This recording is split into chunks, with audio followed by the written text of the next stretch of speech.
2024 के 14वें और एक और सबसे रोमांचक महामुकाबले में आईपीएल इतिहास की दो सबसे बड़ी टीमें एक दूसरे से भिड़ी।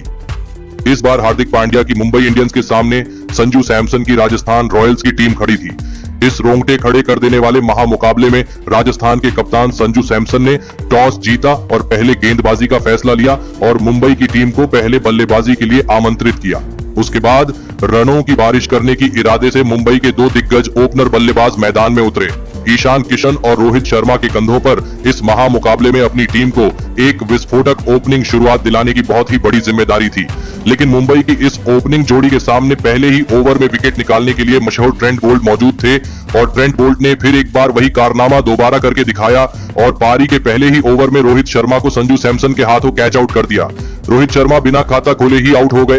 रोहित शर्मा के जल्दी आउट हो जाने के बाद अब मुंबई की टीम की तरफ से नमन धीर बल्लेबाजी करने मैदान में उतरे, लेकिन नमन धीर को भी उनकी पहली ही गेंद पर ट्रेंट बोल्ट ने एलबीडब्ल्यू आउट करके मुंबई की टीम को दूसरा बड़ा झटका पहले ही ओवर में दे दिया। नमन धीर भी बिना खाता खोले ही आउट हो गए और ट्रेंट बोल्ट ने अपने पहले ही ओवर में मुंबई की टीम को एक के बाद एक दो बड़े झटका दे दिए थे।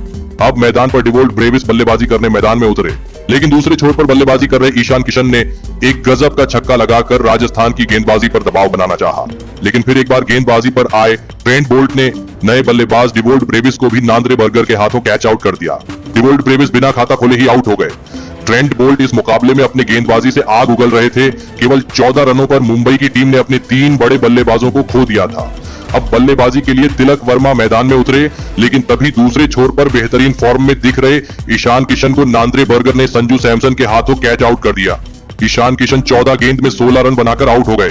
मुंबई की टीम एक के बाद एक अपने बड़े बल्लेबाजों को खोती जा रही थी। अब पूरी मुंबई की टीम दबाव में दिखने लगी थी।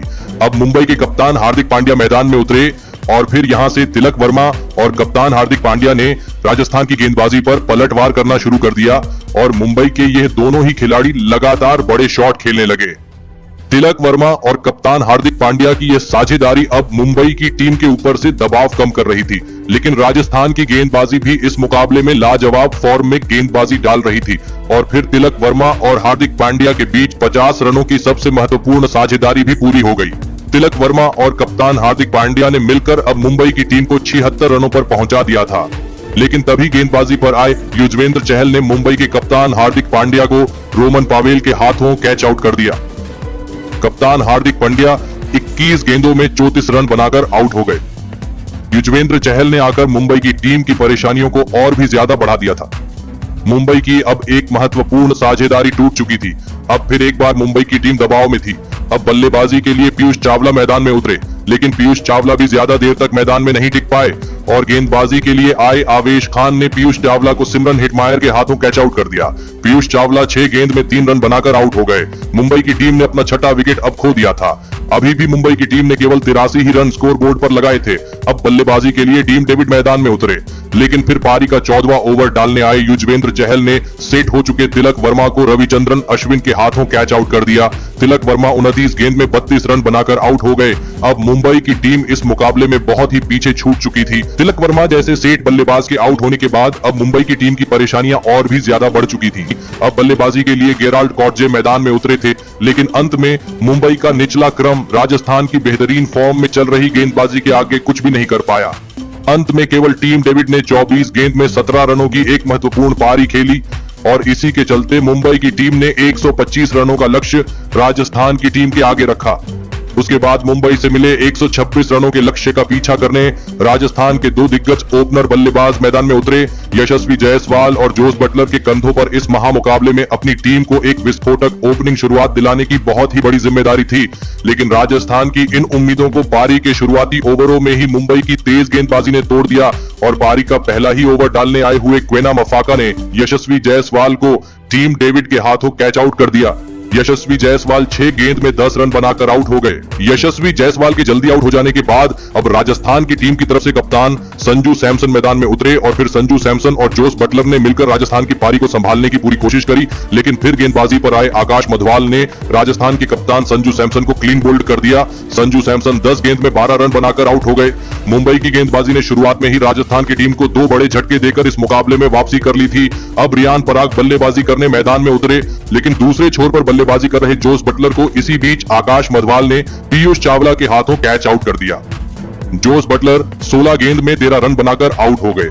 राजस्थान की टीम को अब तीसरा बड़ा झटका लग चुका था। आकाश मधवाल गजब के फॉर्म में नजर आ रहे थे। अब रविचंद्रन अश्विन बल्लेबाजी करने मैदान में उतरे और फिर यहां से रियान पराग और रविचंद्रन अश्विन ने राजस्थान की पारी को आगे बढ़ाया। रियान पराग फिर एक बार राजस्थान की टीम के लिए बेहतरीन बल्लेबाजी कर रहे थे। रविचंद्रन अश्विन के साथ मिलकर रियान पराग ने अब राजस्थान की टीम के लिए एक महत्वपूर्ण साझेदारी बना दी थी, जिसने अब मुंबई की टीम को पूरी तरह दबाव में डाल दिया था। रियान पराग ने रविचंद्रन अश्विन के साथ मिलकर अब राजस्थान की टीम को 88 रनों पर पहुंचा दिया था। मुंबई के कप्तान हार्दिक पांड्या के ऊपर दबाव साफ तौर पर अब दिखने लगा था। कप्तान हार्दिक पांड्या रोहित शर्मा से भी इस मुकाबले में मदद लेते दिख रहे थे, लेकिन इसका कोई भी असर राजस्थान की बल्लेबाजी पर नहीं हो रहा था।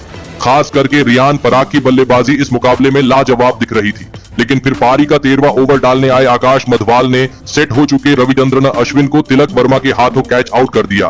रविचंद्रन अश्विन 16 गेंद में 16 रन बनाकर आउट हो गए।